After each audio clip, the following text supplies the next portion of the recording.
the World Economic Forum meet in the Swiss town of Davos this week, much of the focus will be on China's economic slowdown. The world's second largest economy is still growing at a rate many other countries can only dream of, 6.6% last year, but that growth is at its lowest level for almost 3 decades. It comes amid a broader global slowdown and a trade war with the United States, prompting fears for the potential impact on the global economy. Robin Brandt reports from Shanghai. It's a figure that will be looked on with envy by many countries around the world. 6.6% is a level of healthy growth in any economy, but it confirms that China continues to slow down, and it's already having an impact globally. 2018 saw demand for new cars here fall for the first time in 2 decades. Something Jaguar Land Rover said will lead to thousands of job cuts at the UK car maker. Apple too has warned of an impact on its cash flow because China is buying fewer new iPhones. China's leaders know there is a slowdown. The big question now is how do they manage it? In 2019, our economy faces possible risks. But with steady progress, with foundation and with certain conditions and with confidence, it is capable of maintaining a reasonable economic growth and achieving sustained and healthy economic development. That phrase, possible risks, is an understatement. The trade war with the US continues. All the evidence here is that manufacturers, shoppers, politicians are very nervous, although this is as far as they go today. It should be said that the US-China trade friction does have an effect on the economy, but in general, we can control it. As China tries to manage this slowdown, it's turning to familiar policies, efforts to stimulate the world's second largest economy. There are some tax cuts. The government is also encouraging provincial government to do more on those big infrastructure projects. But it doesn't have the wiggle room it had a decade ago, last time there was a crisis of this magnitude. There is always deep suspicion about China's official figures. They almost always match precisely the government targets. Even if the true numbers are lower, China's leaders have acknowledged they need to do something to try to manage a slowdown that's here, which may be made a lot worse if that trade war goes on. Robin Brandt, BBC News, Shanghai. Well, joining me live from our Oxford studio is Linda Yu, an economist and author of The Great Economist. Linda, good to see you. I mean, China's economic slowdown itself is not news, but it is a fact that it has lost momentum. Yes, for 3 quarters, the economy has been slowing. And I think what everyone is trying to work out is whether or not this is the structural slowdown, which you expect as China becomes an upper middle income country. It's not going to grow at the speed it used to. And how much of it is really cyclical, worsened by the trade war. But overall, the figures suggest it might be more the former, meaning that 6.6% growth for the year for 2018 is actually around their 6.5% growth target. I think what's unclear is what this year is going to hold. And I think this is why the Chinese government has not only announced a fiscal stimulus, massive tax cuts equal to 1% of national output GDP. They've also spoken today about loosening lending, loosening credit, trying to get banks to lend on commercial terms using interest rates. Those are all signs they're nervous about the cyclical part this year. And I suppose globally the concern is how will this impact the global economy, because we often hear the phrase when China sneezes, it impacts everyone else. Yes, that's right. And Yelda, you remember, that's how the United States was described for many years. And we certainly have to watch China for the same reason. The IMF forecasts that have just come out are holding steady on China's growth forecast for the year, 6.2%. So I think they see the ameliorative efforts of the government really putting a bit of a floor on the economy.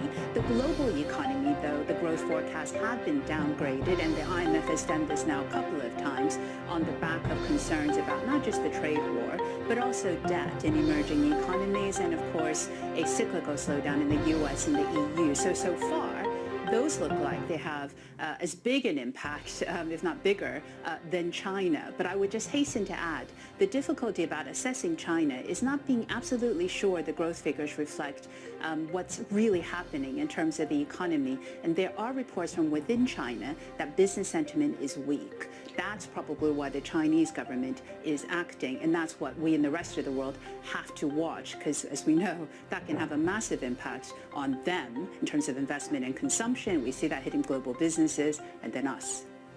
I was just going to ask you about what you make of the IMF forecast. So I think the IMF has downgraded global economic growth now really over the past few months. Their review, for instance, that came out in the last quarter had downgraded global growth. Now we're still comfortably in around the 3.5% range, so it's not terribly slow.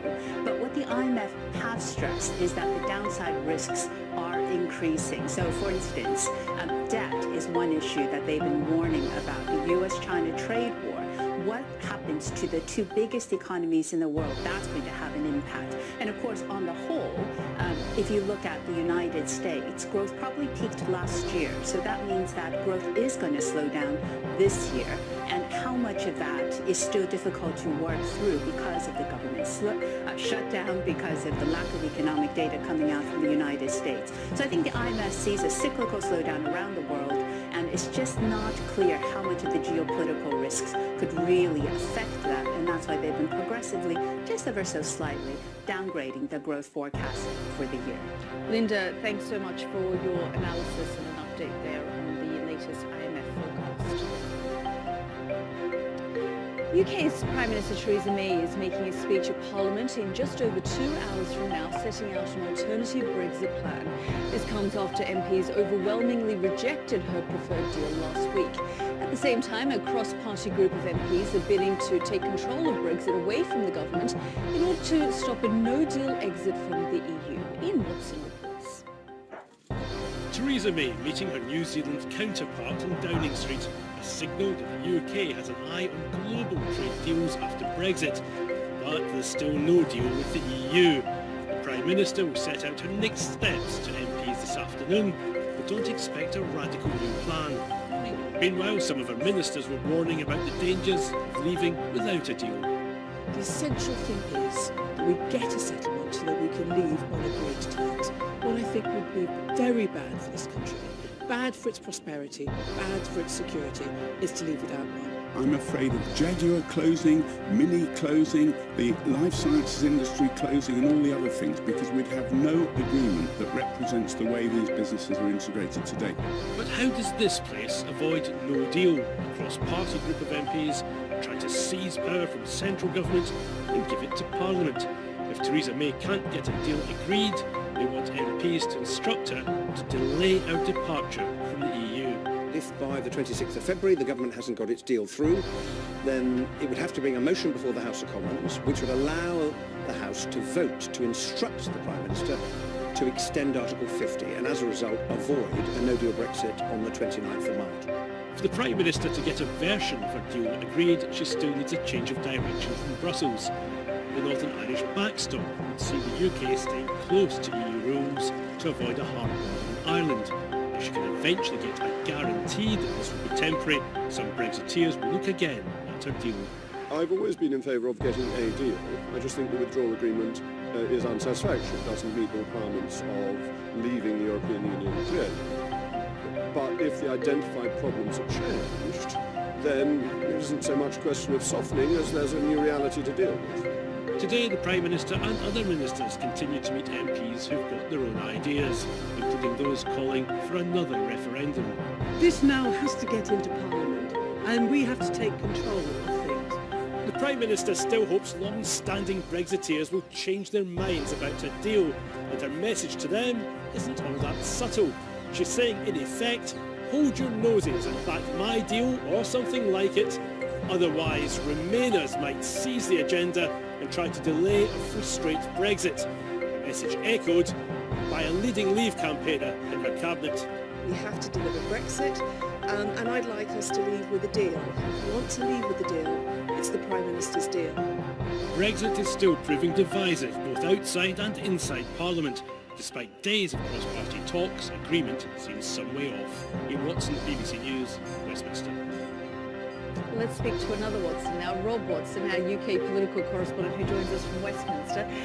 Rob, Plan B day today, any different from Plan A? I have to say that my colleague Ian, who I must stress, Yalda, is no relation, did an excellent job. I think Ian said, don't expect a radical departure, and I think he's spot on, because I do think what we're going to hear will not be a great deal of detail, but what it will boil down to is that Plan B bears a remarkable resemblance, probably almost identical to Plan A, with Theresa May essentially telling MPs, look, if you want to avoid a no-deal Brexit, or no Brexit at all if you're an enthusiastic Brexiteer, the only way around that is to get behind a deal, which probably looks, guess what, a great deal like the one that you all rejected last week.